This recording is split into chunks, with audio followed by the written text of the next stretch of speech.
Okay, yes, this video is a week late. If I get it up before midnight, it's a week late.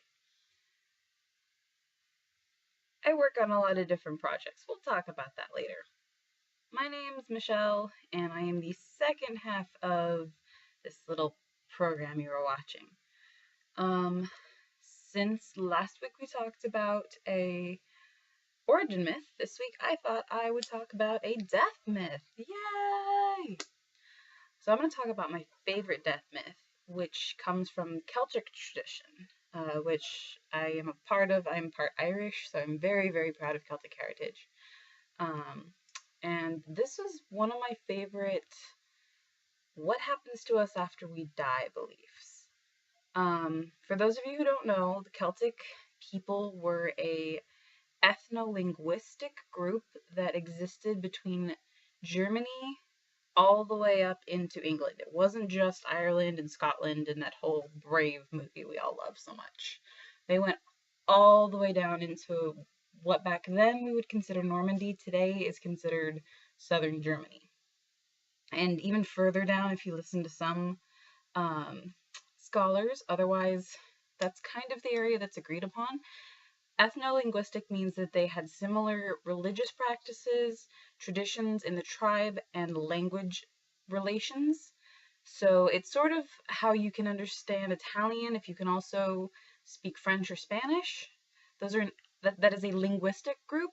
An ethno-linguistic group is someone who not only has that language connection, but also the religious and tribal aspect. So to get on with our story, so the Celtics believed that after we died, we didn't just go off into some great beyond and never come back. They believed in a weird form of rebirth, or yeah, rebirth's a good word for it. They believed in a very interesting form of rebirth, in that there were two separate realms that people could live in. There was the realm they existed in now, and an almost identical realm on the other side. And there's a very thin veil that went between them. And I will talk about that veil in a further on video, probably around Halloween, because there's some cool All Hallows Eve themes that go with that veil. But our story involves realm, we'll call them Realm A and Realm B. So let's say you lived in Realm A, and you had a father and a mother and siblings and pets, and maybe you found somebody that you thought was cute and you wanted to build a little home with and have little Celtic babies. That was fantastic. But then you get down the line and you owe somebody some money, and you live in Realm A. Well, the Celts believed so strongly in this duo realm situation, you could talk somebody into waiting till they got to Realm B to pay them back, because they believed you would meet up again in that world.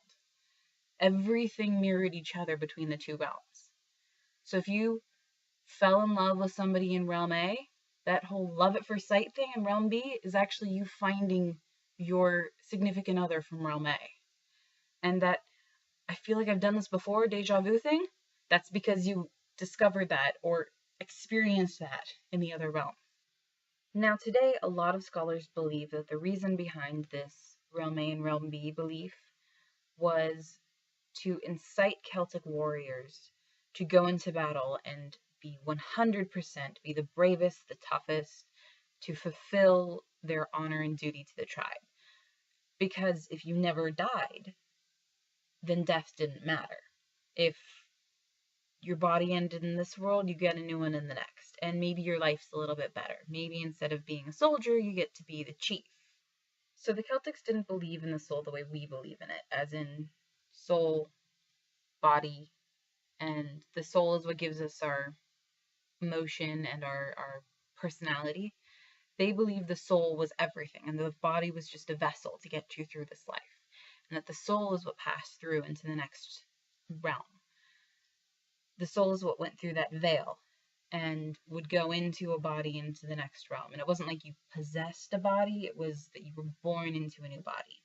The Celts believed so strongly in this second realm and this soul passing through and the body staying here, that grieving family members would throw letters and tokens into the burial with the body to be taken into the next realm in sort of an Egyptian style, but they were to help that person find them when they got through to the other side, or to take messages to family members who had already passed. So if a son had died in battle and a father wanted him to find his grandfather or to find maybe another brother that had died, he would give him tokens from those other people so that the soul would be further connected in the next world. The reason that I find this so interesting is because, in a weird way, yes, it explains a lot of our Western world ideologies behind, like I said, deja vu or love at first sight. A lot of these things can weirdly be explained by this. It's one of the most logical rebirth myths I've ever heard. And I guess when I said a death myth before, it was more of a rebirth myth, a continuing on myth. They didn't believe in death, they believed in continuing on. And it wasn't like in any of the Eastern cultures where you died, went on to the next life, died, went on to the next life, and kept working your way up to this amazing moment of nirvana. They believed you just kept bouncing back and forth between realm A and realm B and went on for eternity. I really like that idea, don't you? Next week, I promise my video will be on time. As I said, I work on a lot of different projects. At the moment, I am working on a documentary about time travel and our popular culture obsession with it, which is very cool, and I'd love to share with all of you at some point. That might come up in a modern fandom talk that I do.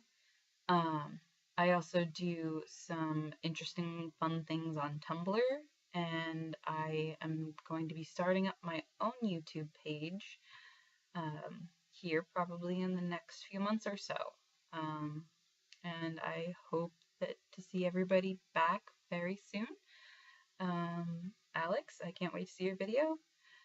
Yeah, I know this is late. Sorry. Bye.